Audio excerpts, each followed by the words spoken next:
কিশোরগঞ্জের হাওর অঞ্চলে এখন বোরো ধান আবাদের ধুম লেগেছে। সারাদিন ব্যস্ত সময় পার করছেন এই অঞ্চলের কৃষকেরা। তবে সার, কীটনাশক ও জ্বালানির দাম বেশি হওয়ায় উৎপাদন খরচ নিয়ে শঙ্কায় রয়েছেন তারা। চলতি বছর জেলা উৎপাদন লক্ষ্যমাত্রা 7,88,000 মেট্রিক টন চাল, সরকার নির্ধারিত দামে, যার বাজার মূল্য প্রায় 4,000 কোটি টাকা। কিশোরগঞ্জ প্রতিনিধি ইমরুল হকের তথ্য নিয়ে রিপোর্ট।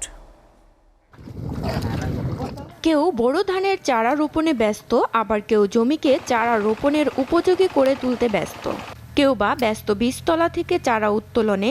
প্রতি বছর এই মৌসুমে বোরো ধানের আবাদ নিয়ে এমন কর্মব্যস্ততা দেখা মিলে কিশোরগঞ্জের হাওড় অঞ্চলে। ইতিমধ্যে হাওড়ের 50,000 হেক্টর জমিতে চারা রোপণ শেষ হয়েছে। দ্রুতই বাকি জমিতে রোপণ শেষ হবে।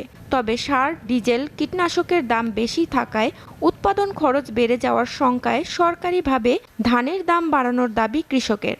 এই বছর আগাম অগ্রিম জমিগুলো আমরা রোপণ করে ফেলতেছি। আবহাওয়া ভালো, এবার পানি সময়মতে নামছে, খুব সময়মতে গেছে পানি।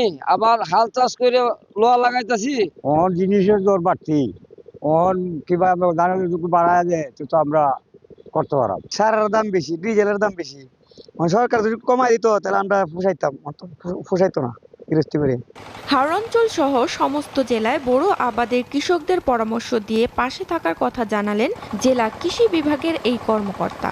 মনিটরিং কার্যক্রম, হাইব্রিড বীজ সহায়তা, বিভিন্ন প্রণোদনা, এই সবগুলি লক্ষ্য এবং সবগুলি বাস্তবায়ন করার সাপেক্ষে এবং যদি বৈরী আবহাওয়া না থাকে আমাদের পুরো লক্ষ্যমাত্রা অর্জিত হবে এবং আশা করতেছি বাম্পার ফলন হবে এবার হাওরে। চলতি মৌসুমে জেলার হাওড় অঞ্চলে 1,04,000 হেক্টর জমিতে বোরো ধানের আবাদের লক্ষ্যমাত্রা নির্ধারণ করা হয়েছে। জেলার লক্ষ্যমাত্রা 1,68,000 হেক্টর জমিতে। এসিটিভি নিউজ ডেস্ক।